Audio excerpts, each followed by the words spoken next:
I debated whether or not to make this video for a while, but I think it's important to discuss the young skaters who were taken from us by the plane crash and try and remember them. I hope that this video is respectful. After US Nationals on the 29th of January this year, the American Airlines Flight 5342 crashed into a US Army helicopter over the Potomac River in Washington, D.C.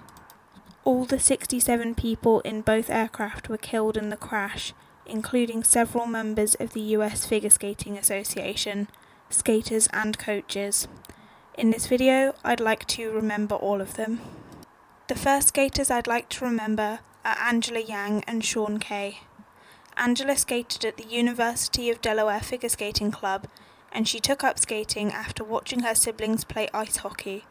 She had a passion for ice dance, and she and Kay were awarded a first place in a US ice dance competition in November.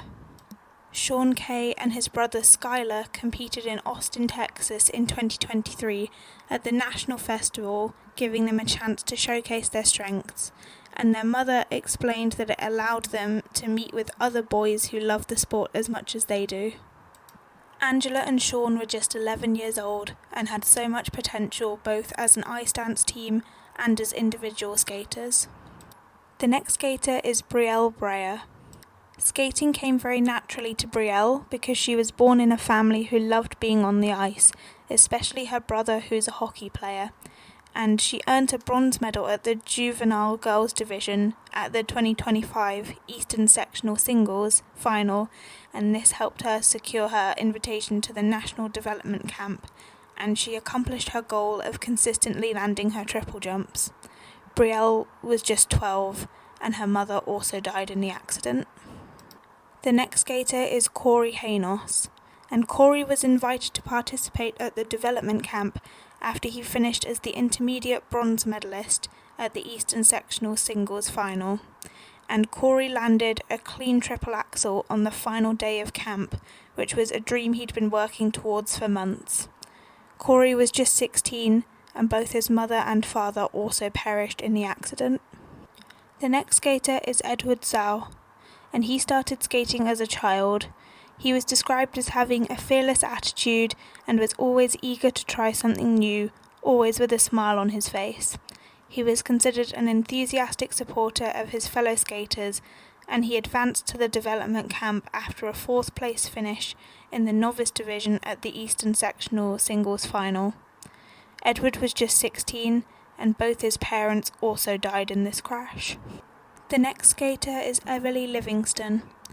Alydia was described as shy and reserved, but she came alive on the ice, especially when she became the sectional champion at the juvenile and intermediate levels.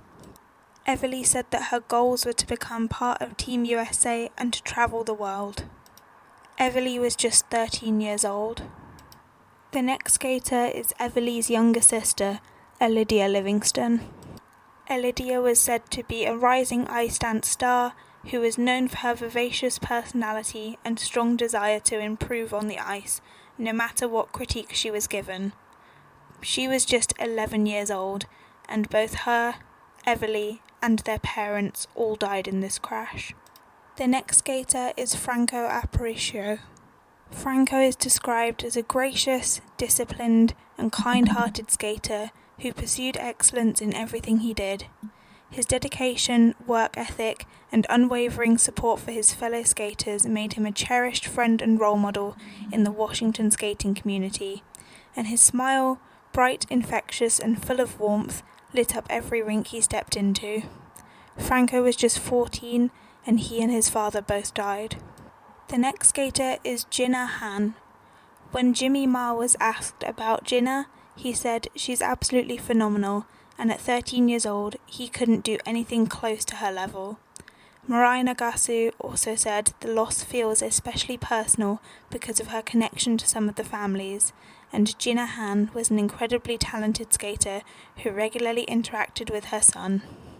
Misha Mitrofanov said, "Jinna has an amazing smile, and every time you would say her name, she would immediately give you a smile." Jinna was just 13 years old. The next skater is Olivia Eve Ter, who was an exceptionally bright child with a great sense of humour and a love of practical jokes. By her 12th birthday, she was able to land the triple toe loop, Lutz, and Salchow. She was described as being cheerful, with an infectious laugh and lots of talent. Olivia was just 12 years old, and her mother Olesya also died in the crash.